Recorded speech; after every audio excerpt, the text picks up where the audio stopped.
Our objectives today are to define identity theft, then identify the threats which lead to identity theft, identify the methods to mitigate identity theft, and then discover how to join the cybercrime fight. So we're going to look at what information needs are for security, to what degree, the cost of disclosure or loss, and take a bit of action to mitigate the risk. They don't need a lot of information. They need just some basic common sense information nowadays to be able to perpetrate a crime against you and against others with the information they steal from you. They just need a little bit of personally identifiable information. Some of the same things that you might expect to get questions when you call your bank, when you call a doctor's office, or any government agency. They're going to ask for your information from you to get your identity verified. If they can steal that information and somehow get a hold of that, they can masquerade as you and therefore steal your identity. To what degree? It all depends. Sometimes it's very simply trying to get information about you. Sometimes it can be used to steal money from you. It can also be using your method of identity to steal from others or just in some way redirect their identity through your identity. The cost is up in the air. It can be anywhere from the cost to an individual or to cost to an entire company or an entire organization. It could be to the public at large. And what actions can you take to mitigate the risk? Well, we're going to look at those here in a few minutes, and we're going to see some of the very common sense things that we can do. First of all, identity theft occurs when someone assumes your identity to perform fraud or other criminal acts. What are the threats?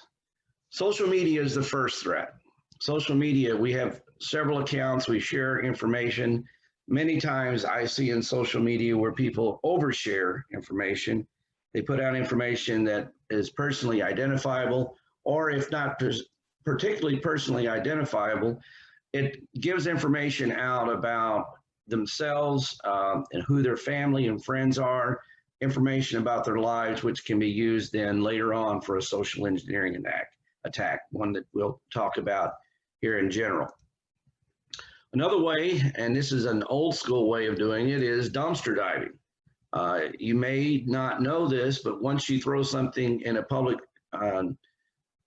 disposal area or you put your trash on the street, it is no longer your property. You are giving up ownership of it. If you have personally identifiable information in there that can be stolen, it can also be used by legal authorities in order to find evidence that might be used against you as well.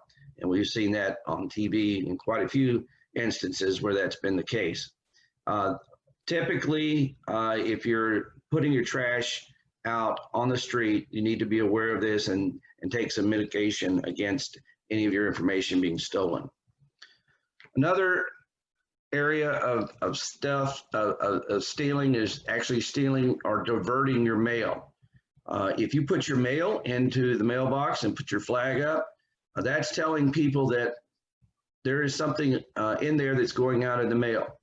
And if they are able to get into that mailbox and then able to get information, say money that's being sent in the mail, checks that are being sent, or even just basic identity information, maybe bank statements that you're receiving from the bank, those would be giving information to criminals.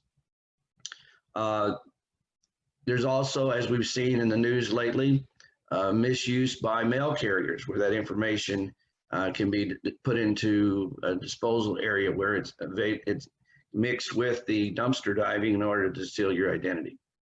And also diverted mail, you can go to the post office and have your mail sent to another location or forwarded without really any identification. I did it recently when I moved into my house, and there was no identification asked of me.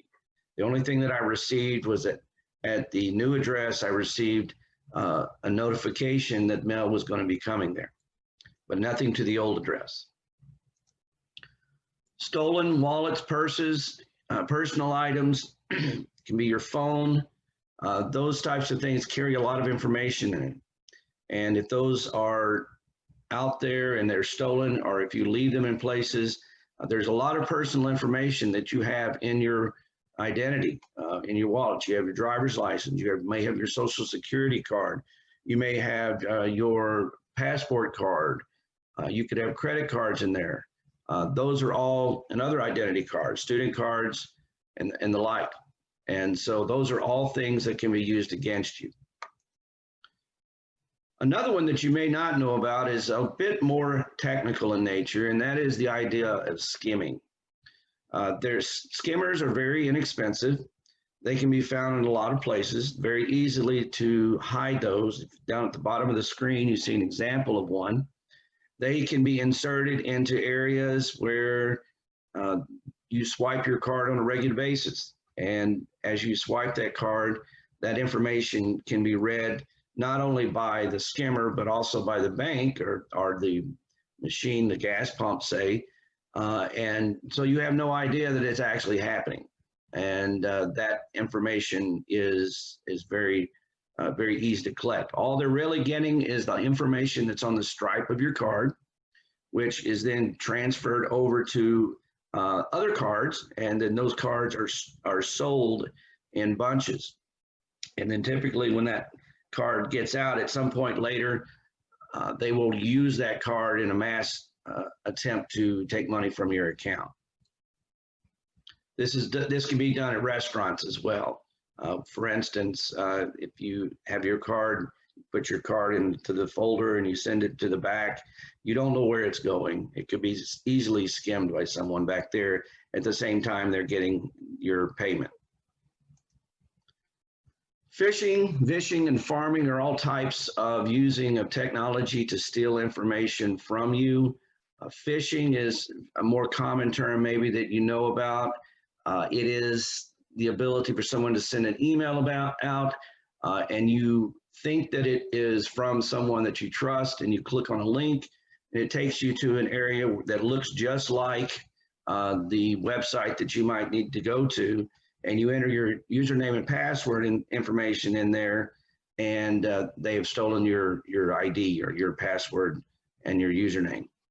Vishing is very similar, except it uses a telephone to do that. They can call you on the telephone and try to get information from you. That's a typical type, as well as vishing is used over VoIP, or voice over IP, which is the newest technology in telephones. It allows people to actually insert messages into the stream without even having to talk to you.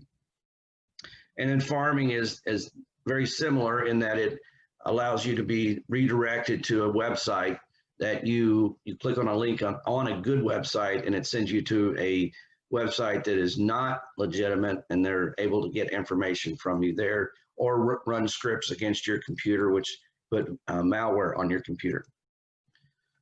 Speaking of malware, there's multiple categories of malware nowadays. We always worried about just viruses, but there's many, many more. Adware is one that allows the users of websites to use the cookies on your website, the little text files that have information in them, to be able to give you ads. For instance, if you visit one website that's one of their competitors, and they see that you're searching for or looking at a certain product, they save that information in the cookie, and then they are able to look at each other's cookies, because they're very insecure text files, and they can pop an ad up to try to get you to come to their website. That also happens on the phone as well. And Stalkerware is a fairly new thing. It's only been around for about a decade. It is where maybe someone that you know puts software on your phone. They have free access to either your phone or your laptop or your tablet. And when they get a hold of that, they install this Stalkerware on it, which then starts sending information to a website, which collects lots of information, especially if it's your phone. It can even track where you are, where you go. It tracks your messages. It tracks who's emailing you, who's texting you, even the content of those texts. So a person can then be able to literally electronically stalk you and find out information about you and possibly use it against you. The most common use of that is in the case of relationships where someone is trying to really be, I guess the word would be codependent, or they're actually trying to harass their partner to keep them in control. And we've seen that a lot very recently. The Internet of Things is also a big deal. In fact, it's it is the 5th on the top 5 items that the FBI is concerned about this year. It is right up there with ransomware and other things. But the Internet of Things is all of those devices that you wear, all of those devices that you have in your home, whether that be a coffee pot, whether it be your refrigerator, it could be in your automobile. These are all devices that are connected through Wi-Fi, and they have very small processing needs. And so they have very small processors, and there's not much room for any security. And in general, they're designed not to be secure. So you've got all of these devices that are listening in your home, and they're all things that will allow you to give out information, and you're not even realizing it. People steal credit reports. That's very easy to do. You can, just like getting any other information, if they can get your social security number and get into and request your credit report, they may pose as a vendor who's got authorization to do so. And that information then can be stolen and used against you as well. Or it may be used for them to get an account given your information on your credit report. Another is hacking of business records. Lots of businesses, especially in our area here, have had some problems over the years, but even some bigger companies that have been hacked, including one of the big 3 credit bureaus was hacked a few years ago, and they're continuing to be hacked. There are multiple instances in the last week or two where we've had healthcare organizations that have been hacked into or have been the victim of continued attack under ransomware. Hacking of medical records or tax records is another way of getting information about you. These organizations have a lot of information about you, and if they can get that information, you are going to have a very difficult time getting that back once it's out into the public domain.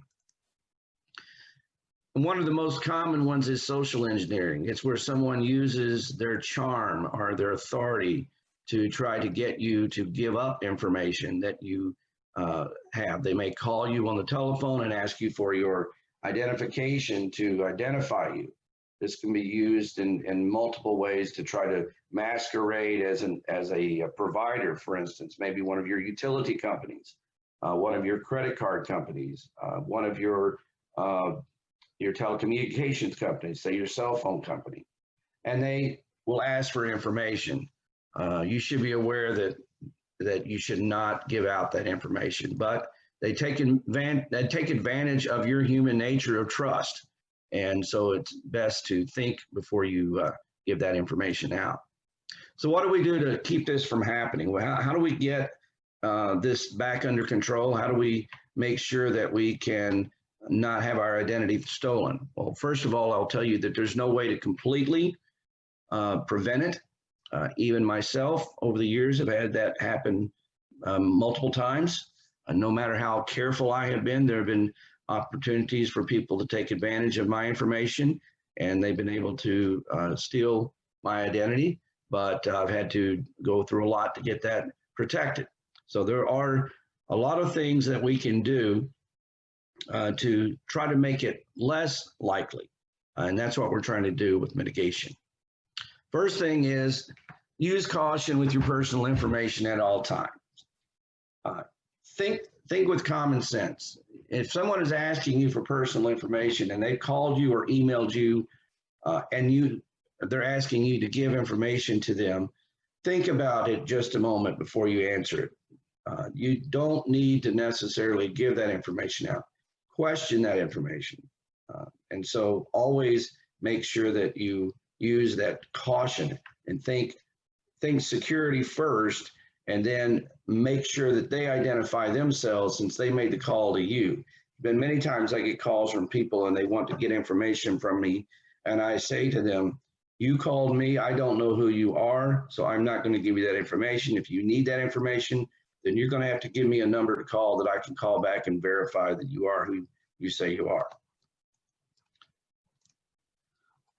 Never, ever give personal information over the phone or the internet, whether that be to a credit card company or anyone else, unless you've first done the thing that we just talked about, which is verify that they are who they say they are. And believe me, there are certain organizations who will not contact you by phone. One of the biggest frauds going on right now is with the IRS, with all of the stimulus checks that are going out. People trying to steal your identity by posing as the IRS to try to get you to pay them money. And the IRS will tell you they do not do that. They do not call you to get this information. You should cross-cut-shred all your documents and your mail. Everything that you have, don't just put it out into the trash. Use a shredder. They're very inexpensive, and you should cross-cut-shred them, not just strip shred them, but cross-cut them. It means it's cut up and down and back and forth, so they're in squares or diamonds by the time that they come out. Make sure you reconcile all of your statements regularly, especially your online accounts, and report any unauthorized transactions immediately. You don't know if your money is being stolen from you if you're not keeping up with that. You should be checking your accounts on a regular basis and making sure that that the things that are on your account are things that you actually paid for. It's very common for companies to try to steal little bits of money over a period of time without you making much notice. Don't carry any unnecessary documents or cards in your wallet or purse. You should not carry at all, you should not carry your Social Security card with you. The only time you should really need your Social Security card is if you're doing business with the Social Security Administration, or if you're being hired for a new job, they require that as one of the identifications. But you should not be carrying any more in your wallet than you should, that you have to have. Don't use the outgoing mail flag on your mailbox, and make sure you use secure mail drop areas when possible. That flag is up there and it's been used, and people like to use it to let the mailman or mail person know that they are there, they have something to be picked up. All mail carriers will check your mailbox regardless of whether or not you have the flag up, even if you don't have any mail coming in. But odds are, with all the ads that are coming out, you usually get something in the mail every day, even if it's only an ad. But don't use that. That's just a way to for you to advertise that there is mail in your mailbox. Review your credit report regularly and report any inaccuracies. You can check it for free once per year, and you can just request that. If at any time you get a decline on anything, you also have the ability to use that opportunity to check your report. I recommend using some of the services out there that will keep up with your report for you and let you know when things change. That allows you to go in and actually get information about changes in real time, and if something is inaccurate. Also, you can also put a lock on your account so that only you can request credit, and you have to have it disabled before you would run the credit to request credit. Keep a list of numbers to call to report theft of personal information.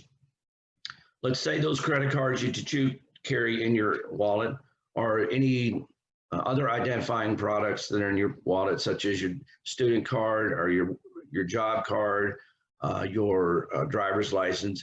You need to keep a list on paper of all of the phone numbers that you need to call in order to report these, so that you can report immediately that these have been stolen or that you've lost them, so that you can make sure that you prevent any opportunity for those to be used without your knowledge.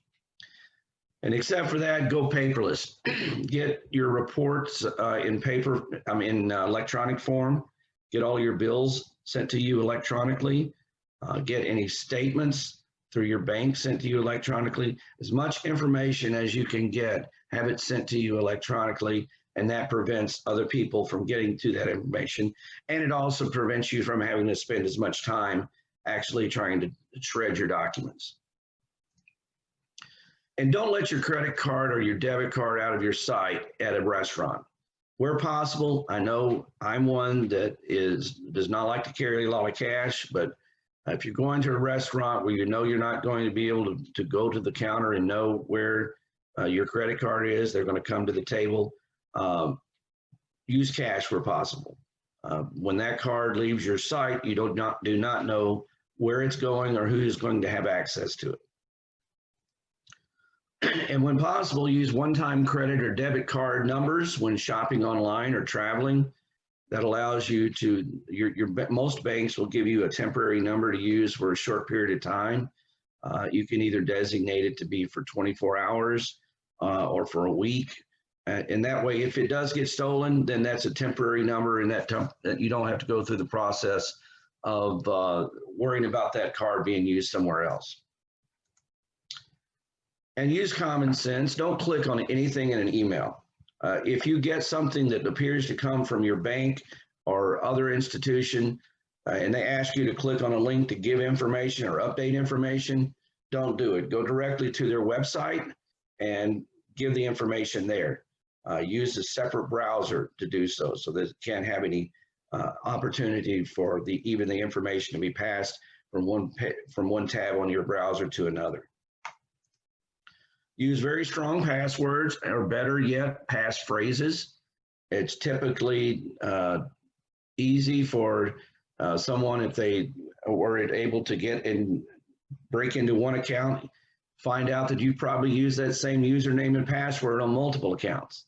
That's not a good practice. I recommend using some sort of service.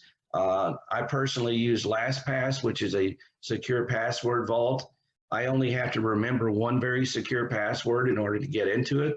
And then anytime that I'm browsing a site and they need my username and password, I populate that through this encrypted vault. And it passes the information to all of my devices. So I have there's no way of not having that information available.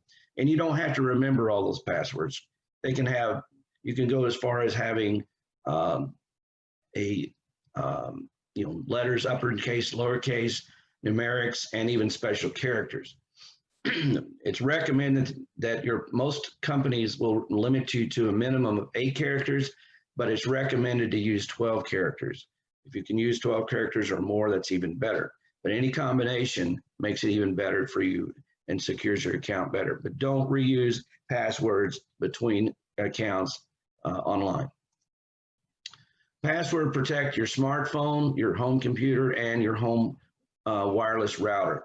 A lot of people who buy new routers in their home and they plug them up for use do not change the default username and password for the admin account, which just opens up the possibility for a hacker to take over your wireless network and to either use it for their own use or to divert information through your network, or even to get information through your Internet of Things. Or in some cases, once they get in, they can actually use things like your Google Home or Alexa to actually spy on you.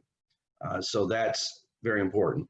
But password protect these with your phone or your tablet. You have other things available. You have, for instance, biometrics, like your thumbprint.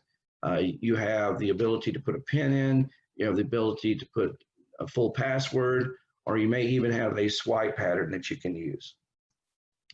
Always use antivirus and anti-spyware, any type of anti-malware. It doesn't really matter which one of these you might use, but there are a lot of them out there that are very inexpensive. They will give you a particular set of license or a number of license for a flat rate for the year. And they will let you can put those across multiple devices. Some people don't think that they need a password or need antivirus or spyware on their phone, but they do. It needs to be on your phone, your tablet, your PC, your laptop, whatever the case may be. Even Apple products, even Linux products need to have these on them to make sure that you're not being either spied upon or you're not getting any malware into your system. When you are in the process of doing online transactions that require you to communicate with your bank or with some other private institutions such as the IRS, a hospital, a doctor's office, whether you're doing any online shopping, always use a VPN.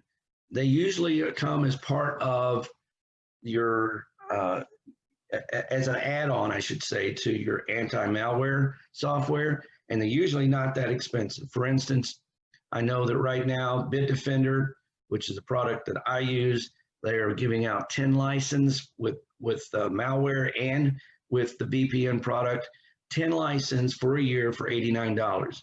That is not that much money to make sure you protect your identity. All of these others are listed as part of the top 5 by some organizations, and so any of these will have similar deals. They'll be in competition with each other. But the ultimate defense is going to be a good offense. You need to just be alert, be informed, know what changes are happening, keep up with the news, learn about any new malware attacks or any type of scams that are going on. Don't forward emails to people that you're getting from people that you don't know. That's a good way of determining that you've been giving a fraudulent account. Sometimes even people that you know will send you information, and their account has been compromised. So be sure to inform them and let them know that things have happened. The bottom line is use common sense with your personal information. As my first slide said, computers don't have a brain of their own, so make sure you use yours. It's very important to always have that thought of security on your mind at all times, to be suspicious of everything.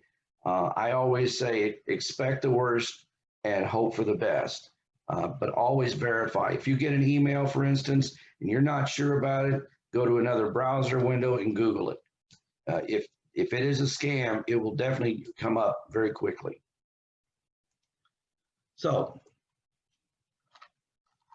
that brings us to the part of the presentation as to how you can get involved in fighting cybercrime. One of them is to become a cybersecurity analyst, and at Claim Academy, our cybersecurity program prepares you just for that job. In some academies, you may go in and they give you a quick course on how to pass an exam, and that exam then is your, I guess, prize for being able to go through that course. That doesn't get you the job. There's much more to that. It takes a community approach. So we'll talk a little bit here about what we do at Claim Academy. First of all, let's talk a little bit about the job itself. There's currently a gap of over 3 million cybersecurity professionals globally. Cybersecurity, or also known as information security analysts, are the second most in demand in IT jobs, and that's as recently as 2020.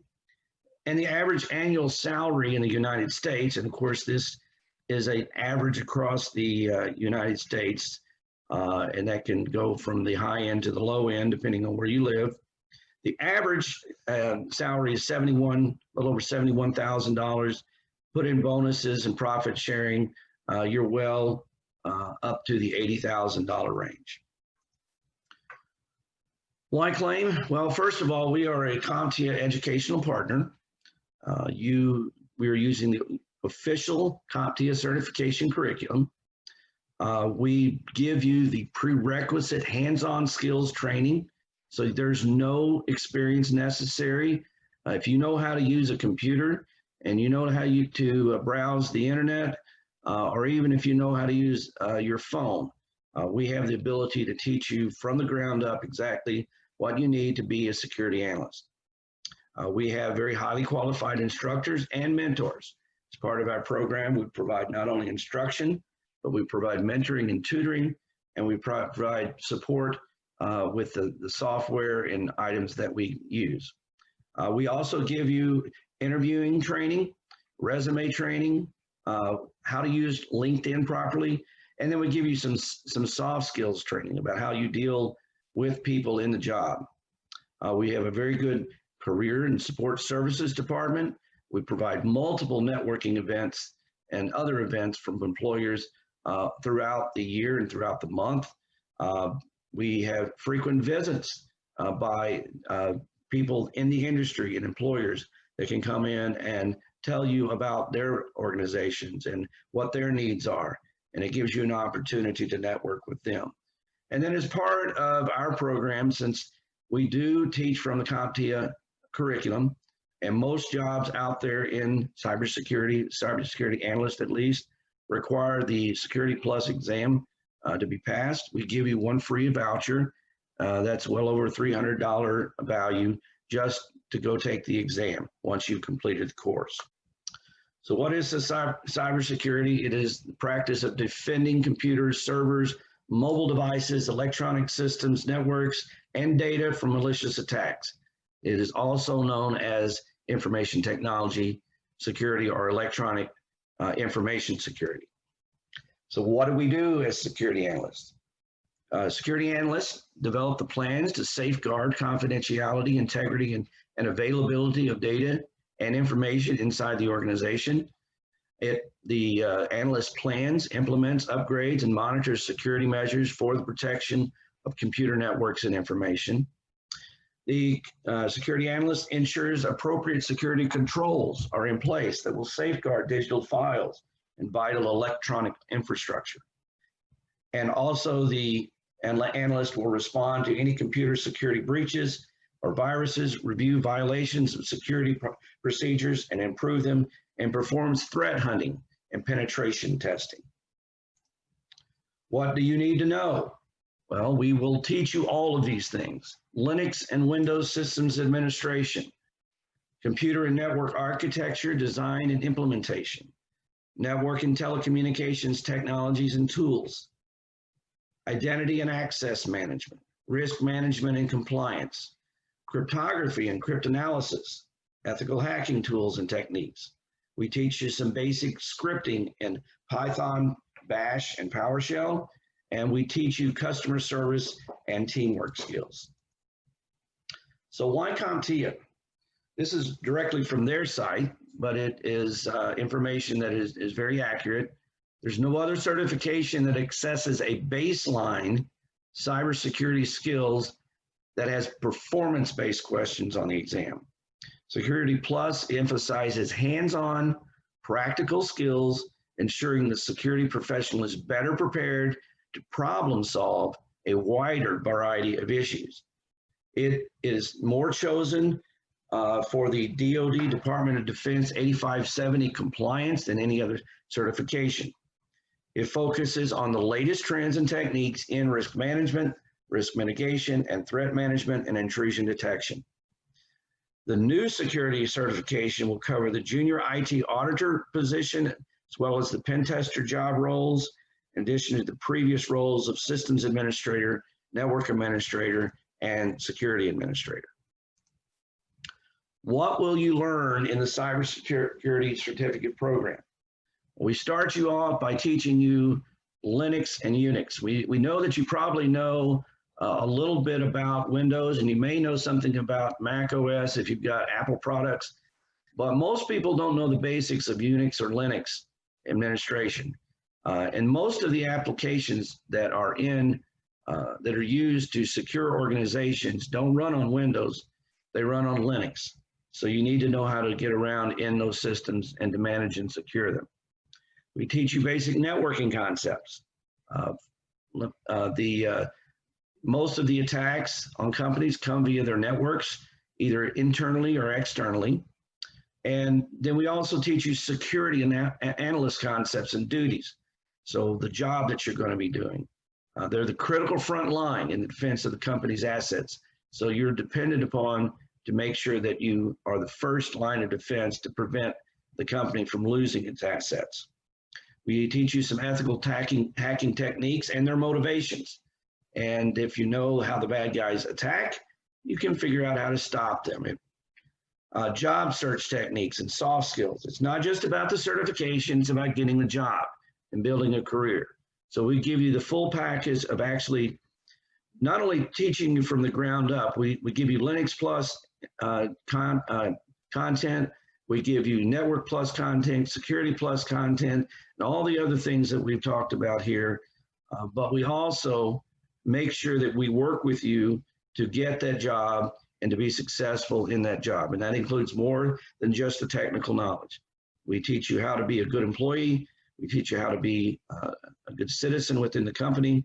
We teach you how to deal with customers, because as a security analyst, your customers are the individuals within the company. And so you'll need to know how to work with them directly and to work with all of the things that they might be concerned about. So what kind of career can I expect? I can expect that every day is going to be different. You're not going to be in a boring job. You're not going to be doing a mundane job. Every day is going to be different. You never know at any point in any day when that next challenge is going to come across your desk. If you are highly skilled, you make more money. So the higher you work yourself up in the company, the more skills that you can develop, the higher your salaries are going to go. You get to work in a professional corporate environment.